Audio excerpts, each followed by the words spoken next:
Hey friends, I am coming to you live from the Smoky Mountains. It's been a great couple of days so far. I'm on a bit of a break in between lunch and dinner, so I thought I would hop on and share the cabin a little bit. Here's the beautiful kitchen that I get to cook in. And here's a little bit of the outside that goes outside to a nice patio. There's a creek running down there. It's just so relaxing, wonderful. In a million years, I never would have guessed my personal chef journey would take me to chefing for a retreat for my good friend Anna Pexa. So, if you want more info on the Rest and Reset retreat, drop Rest down below, and I will make sure to get you on the list for our next retreat. So, here we go. Welcome on. It is Saturday, but we are doing Flavor Friday. So let me see, what is our topic today? Our topic is why skilled cooks underestimate how far they have already come. All right. So today, this is something that I've been talking about lately, something I've noticed over and over again, both in my own kitchen and in conversations with other cooks, other moms, just like you. So many of us don't just underestimate how far we've already come because we're constantly learning, right? Learning something new. But the reason is actually surprisingly simple. Once a skill becomes familiar, it's easy to stop seeing it, right? We've experienced this. Think about driving a car. Most of us don't consciously think about every turn signal, every mirror check, every decision we make behind the wheel. Not anymore, at least, right? But we did when we first started. Everything required concentration, everything required effort. You had to think twice about it, right? Cooking is a skill and it works exactly the same way. At one point, chopping an onion probably felt pretty difficult. At another point in time, meal planning maybe felt overwhelming. Maybe it still feels overwhelming. Maybe you still need to find that system that works for you. Cooking multiple dishes at once felt stressful, and I don't mean necessarily cooking for a holiday dinner. I just mean maybe an entree and side dishes and maybe a dessert for dinner during the weekday, right? Adjusting a recipe felt risky. Now a lot of those things for you as a skilled cook happen almost automatically or automatically. You don't really think about it. Then somebody asks, "Hey, how did you do that?" And you're like, I don't know. Let me think about it for a second. So, but because they feel automatic, we stop recognizing them as skills. And that's where we underestimate ourselves. So, let's talk about this. You open the refrigerator, and you immediately begin creating possibilities, right? You notice which vegetables need to be used first.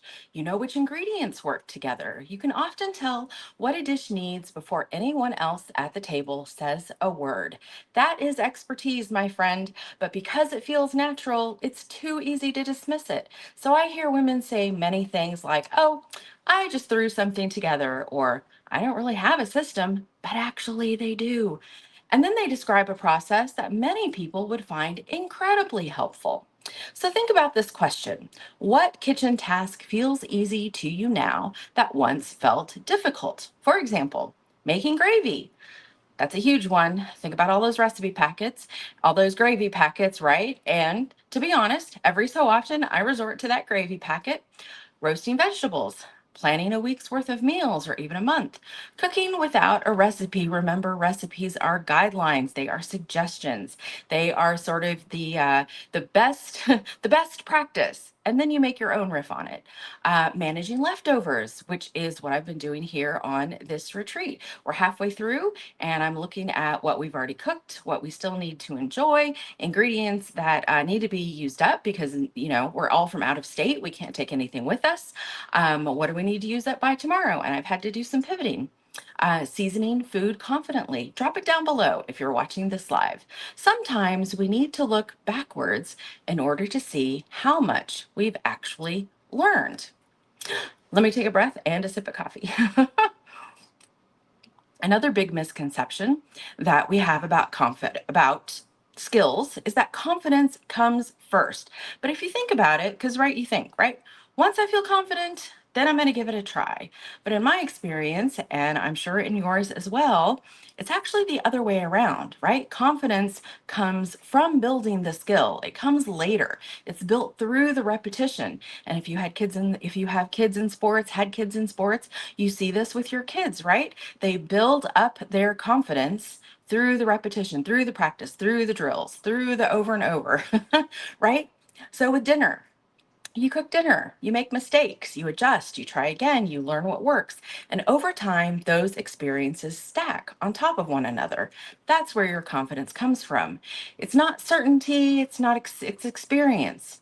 Just give it a thought. Drop it down below. How many meals do you think you've made in your entire, let's just say, adult life? How many meals? Hundreds? Thousands?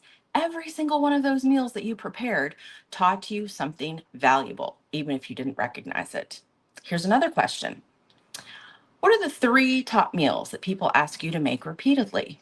Maybe it's chili, lasagna, enchiladas, cinnamon rolls, potato soup, chocolate cake, whatever it is, write those down. Because if people are consistently asking you to make something, that is often evidence of skill. Other people recognize the value there, even if you don't. So let's talk about some of the skills that I see all the time. Not chef skills, real life kitchen skills, or I should say, not restaurant chef skills. Things like meal planning, grocery budgeting, reducing waste. Raise your hand down below if any of these ring a bell. Organizing ingredients, adapting recipes, feeding different preferences, managing dietary needs, building flavor, creating systems. Those skills don't always feel impressive because they're woven into everyday life, right? But they are incredibly valuable. That's how we feed ourselves, that's how we feed our people. In fact, many of these skills are exactly the ones that make family meals easier, more enjoyable, and thus more sustainable.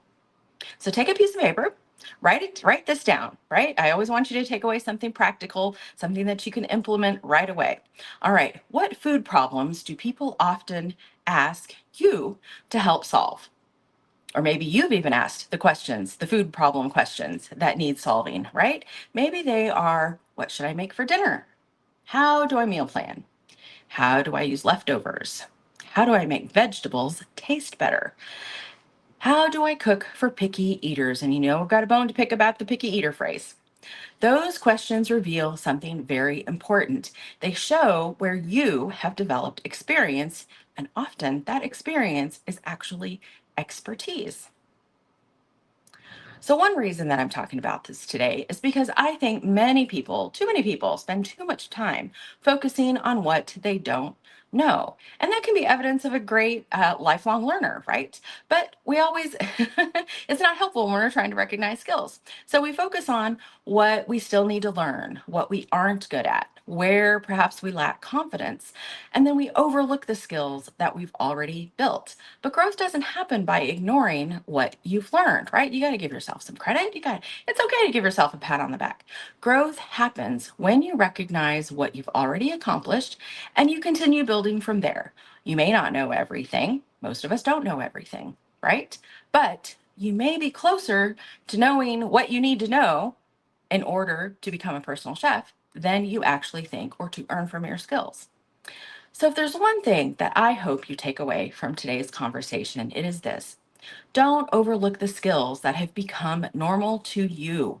The things that feel easy now often represent years of experience, practice, and learning. It took me 6 years to convince myself that I was skilled enough to hang my shingle out and start my personal chef business. And within a few months, I had a full chefing roster. Take a few minutes this weekend and think about it. What do I know now that I didn't know 5 years ago? What kitchen problems can I solve today that once felt overwhelming? How have I grown as a cook? You may be described by what you discover. And if today's conversation resonated with you, next Monday, June 22nd, I'm hosting a free workshop called You May Already Have the Skills. We'll be talking about the skills successful personal chefs actually use, why many skilled cooks underestimate themselves, and the simplest path to getting started. Comment workshop down below, and I'll send you the registration details. Thank you so much for joining me today, and I'll see you next week. Until then, remember, savor is how flavor is how we savor, both in the kitchen and in life. Keep it simple.